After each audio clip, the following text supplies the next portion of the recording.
In 1617 in Japan, a ninja named Hanzo lives peacefully with his clan. One day while Hanzo is away at the well, Bai-Han bursts into the house and starts killing the clan members. Hanzo's wife immediately hides her baby under the floor and tries to escape with her son, but Bai-Han blocks their way. They refuse to tell him where Hanzo is, so Bai-Han uses his power to make an ice spike appear on his hand. At that moment Hanzo hears his wife screaming and starts running back. Sadly he arrives late. His wife and son are dead and covered in ice. Then some enemies appear in the bushes, so Hanzo pulls out his sword to fight them, showing great skill as he easily kills them one by one. Soon more assassins come out of hiding, so Hanzo ties a kunai to some rope and throws it around to continue killing his enemies without mercy. Then Hanzo finds Bai-Han and throws the kunai, which slashes Bai-Han's face. A fight ensues, and after exchanging a few blows, Bai-Han stabs Hanzo in the stomach with his own weapon. Hanzo headbutts him to free himself, but Bai-Han grabs him by the neck and covers it with ice. Moving fast, Hanzo slashes his stomach and the fight continues. Bai-Han smashes Hanzo's head on a rock, yet he keeps moving, fighting until he's thrown against a tree. Then Bai-Han stabs him in the shoulder with the kunai and Hanzo passes out. After Bai-Han leaves, Hanzo wakes up when he hears a baby crying.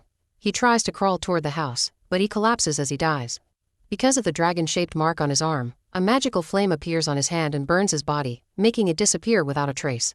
Then Raiden magically appears and takes the baby away. In this world, there are 6 different realms, and humans live on the Earth realm. These realms fight in the Mortal Kombat tournament, and if the Earth realm doesn't win one soon, the Outworld realm will invade. An ancient prophecy says that Hanzo's heir will gather a group of champions to finally get a victory. In the present day, Cole enters a cage for another MMA fight. In the excited crowd, Jax watches with interest. Cole puts up a very good fight and shows impressive skill, but his opponent captures him in a chokehold and keeps him there long enough to win. Later in the bathroom, Cole is washing up when he suddenly has a strange vision. He blames it on his injuries and goes looking for his daughter Emily. At that moment they're approached by Jax, who has noticed that Cole has a dragon mark on his chest. Cole tells him it's just a funny birthmark. Meanwhile in the Outworld, Bai-Han has become Sub-Zero. His master Shang Tsung is worried about the prophecy, so he orders Sub-Zero to go to the Earth realm and kill its champions before the tournament. In the evening, Cole goes out for dinner with Emily and his wife Allison while Jax watches from afar. Suddenly it starts to snow in the middle of summer. The tables and the windows start freezing as Sub-Zero appears in the middle of the street. He controls the ice to attack the people in the area, causing them to panic and hide. As Sub-Zero keeps throwing ice, Jax picks up the family in his car and drives off. During the trip, Jax shows Cole that he has the same mark on his body and explains it isn't a birthmark. It means he's been chosen to fight as a champion. When the car turns around the corner, they find Sub-Zero freezing the ground. Jax rushes to get his weapon from the trunk and tells Cole to leave with his family, giving him an address to find someone called Sonya. When Sub-Zero hides inside a building, Jax goes after him and finds ice covering all the walls and stairs. On the upper floor, Sub-Zero surprises Jax from behind and attacks. Jax tries to open fire, but Sub-Zero freezes the gun and destroys it. The men continue to fight hand to hand and Jax is capable of keeping up pretty well, but his attacks can't do much damage because of the armor. After throwing Jax against a window, Sub-Zero grabs him by the arms and freezes them until they explode. Then he throws Jax down a hole, assuming he's dead. In the Outworld, Mileena informs Shang Tsung that Sub-Zero has killed a champion, but the other one has escaped. Shang Tsung tells her to send out more assassins, revealing that he's won the last 9 tournaments by cheating like this. Meanwhile Cole leaves his family at home before going to the address Jax gave him. When he enters the junkyard he's attacked by Sonya, who quickly overpowers him. He mentions Jax and she asks him to show his marking to prove his story. They enter the house and Jax sees some pictures that reveal Sonya and Jax are special forces. She shows him a room full of research and shares that she saw the dragon mark for the first time 7 years ago in Brazil. Their target had special abilities, and when Jax defeated him, the mark transferred to his body. Her research indicates that there's some kind of secret legendary tournament and the dragon mark chooses the champions who will fight for Earth. They need as many fighters as possible because most of Earth's champions have been killed. When Cole looks at a picture of Hanzo, he sees the strange vision again. At that moment someone speaks from the shadows, so Cole turns on the lights to discover Sony has a prisoner named Kano. He's a mercenary who received the mark after he was hired to kill one of the champions. Kano keeps making dirty comments about Sonya, so she punches him to shut him up. Suddenly the power goes out and Sonya discovers a hole in the ceiling caused by acid. Then something invisible starts moving around the room, knocking down a few objects before attacking Cole. When the invisible creature brings down Kano next, Sonya opens fire and causes it to reveal itself. As Reptile lets go of Kano, it slashes his face with its claws. Sonya runs out of bullets and starts throwing knives. The first 2 do hit Reptile, but since it runs away, the last one lands on Kano's leg. Reptile goes invisible again and hides in the ceiling, where it spits some acid on a beam. Then it attacks Sonya and Cole, who can't defend themselves because they can't see it. Kano notices that the acid is corroding the metal beam, so he puts his handcuffs under it to break them and free himself. Then he joins the fight with a knife from his leg and a flare, which he lights up before stabbing it into Reptile's body. The creature runs around the room and accidentally starts a fire before becoming visible.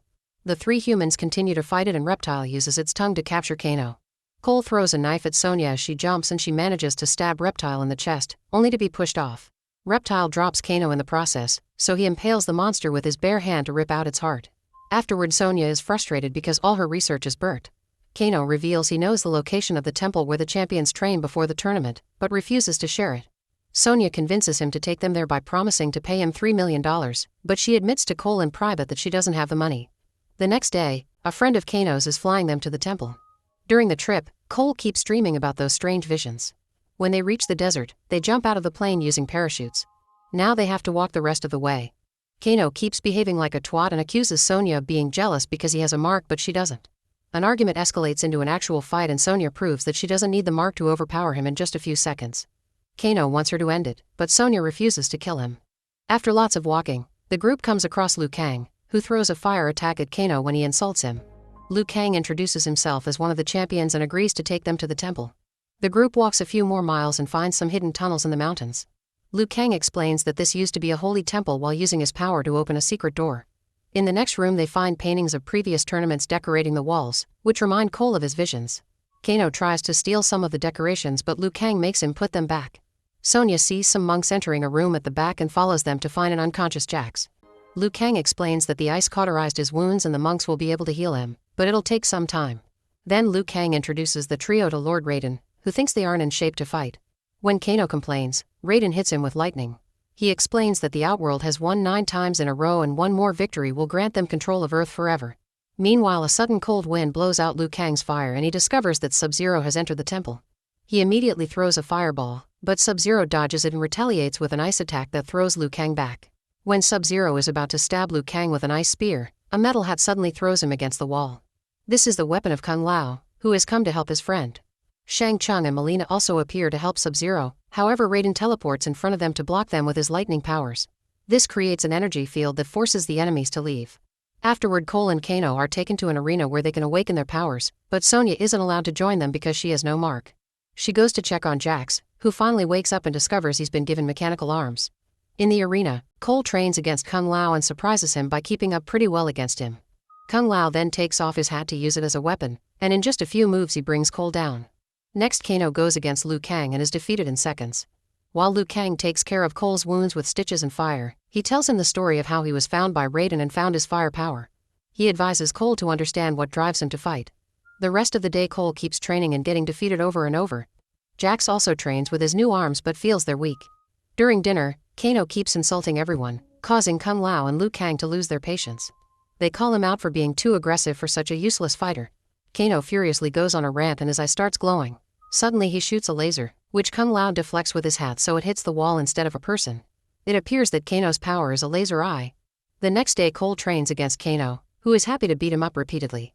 Liu Kang makes Cole go through it over and over, hoping pain will awaken his power. Sadly, nothing happens. Later, Cole asks Raiden about his mark since he's had it since he was born and not for defeating someone. Raiden realizes that Cole is Hanzo's descendant and explains what Sub-Zero did to the clan. When Hanzo died, he descended into the Netherrealm, where he endlessly searches for revenge on Hell. His bloodline lived on when Raiden rescued and raised Hanzo's daughter. Raiden thinks Cole isn't strong enough to do this and opens a portal to send him back to his family. Meanwhile, Shang Tsung gathers more fighters and orders them to find a way to break Raiden's barrier.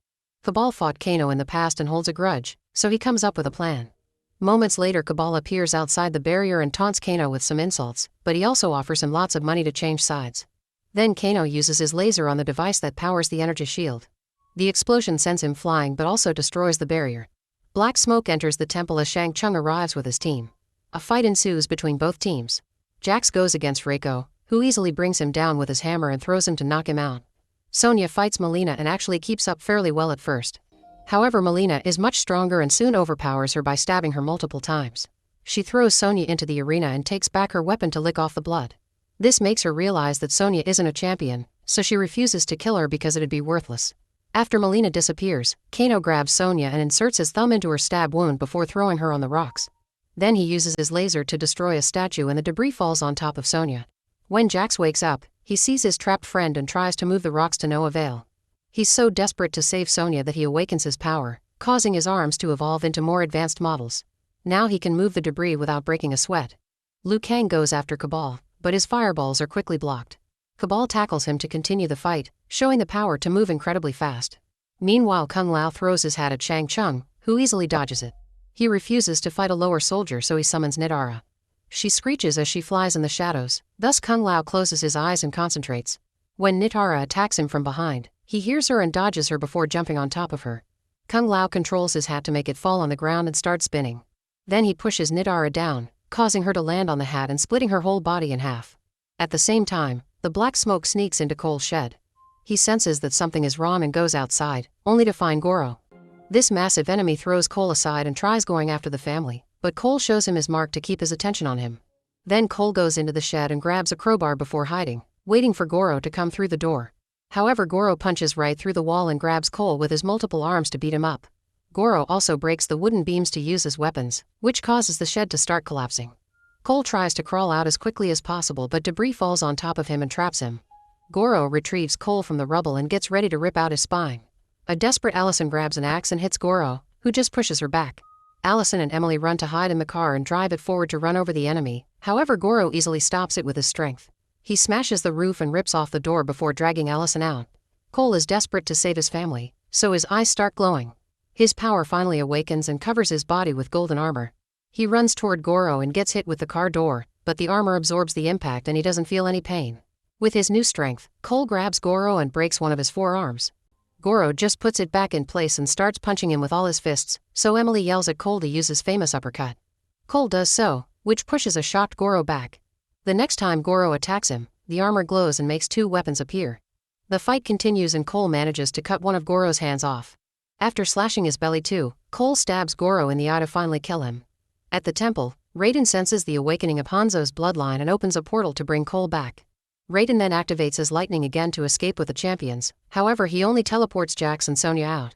When he's about to take the others, Sub-Zero throws an ice attack that blocks the lightning and brings Cole down. When Sub-Zero is about to attack again, Kung Lao throws his hat to block him. Shang Tsung uses his power to drag Kung Lao toward his hand and proceeds to suck out his soul to kill him.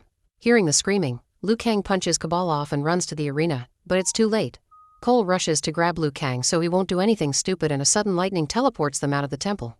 The whole team appears in the void, a space between realms where they can't be tracked.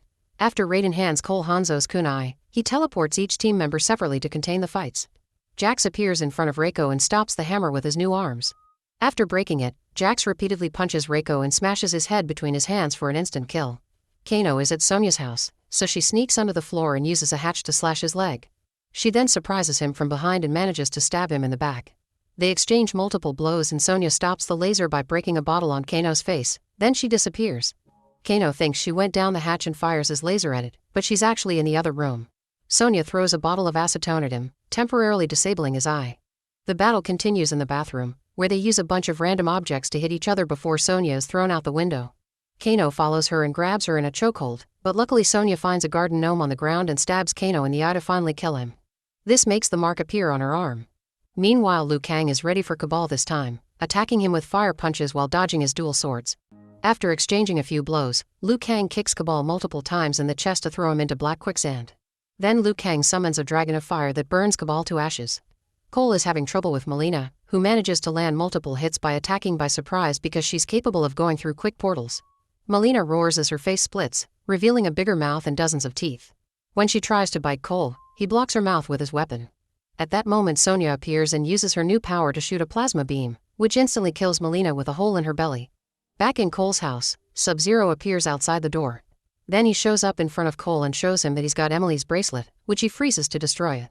A furious Cole follows him into the smoke cloud and is teleported into his gym where the ice is keeping his family captive. Sub-Zero attacks Cole and another fight begins. The ice freezes Cole's weapon and he's thrown off as he gets disarmed. With a few more punches, Sub-Zero starts freezing Cole's armor too. Cole brings out the kunai to attack and Sub-Zero turns it against him, so Cole stops it with his bare hand. The kunai causes him to bleed, and the contact with the blood lights the kunai on fire. Sub-Zero realizes it's Hanzo's blade and is about to use it to end Cole, but suddenly his arm is stabbed by a chain. It turns out the flame had brought Hanzo back from hell, confirming he was the man of Cole's visions. Hanzo pulls the chain to bring Sub-Zero closer and attacks with his katana, so Sub-Zero defends himself with an ice blade. They exchange a few hits before Hanzo stabs Sub-Zero with a kunai and announces his name is now Scorpion. While the men continue to fight, Cole concentrates on his power to try to break the ice. Sub-Zero slashes Scorpion's arm and manipulates the blood to create a new blade. He stabs Scorpion on the back and throws him at an ice wall. Scorpion doesn't give up and keeps fighting, so Sub-Zero creates a copy of himself out of ice to block an attack. The men fall near Cole, who has to ignore his family and join the fight. By working together, Scorpion and Cole can overpower Sub-Zero, who still manages to free Scorpion's legs. Thinking about his own clan's deaths, Scorpion summons some fire to free himself and Cole's family. Then the duo works together again to stab Sub-Zero with the chain and beat him up. With Sub-Zero on his knees, Scorpion uses his fire breath to burn him down. Afterward, Scorpion tells Cole to take care of his bloodline and disappears in a whirlpool of fire. Cole reunites with his family while the rest of the team arrives as well. Suddenly Shang Tsung appears to pick up Sub-Zero's body and promises revenge, disappearing when Raiden's about to attack. Then Raiden reminds everyone they still have to win the tournament and sends them to find more champions. Make sure to subscribe and turn on notifications so you can watch more videos like this. Thanks for watching.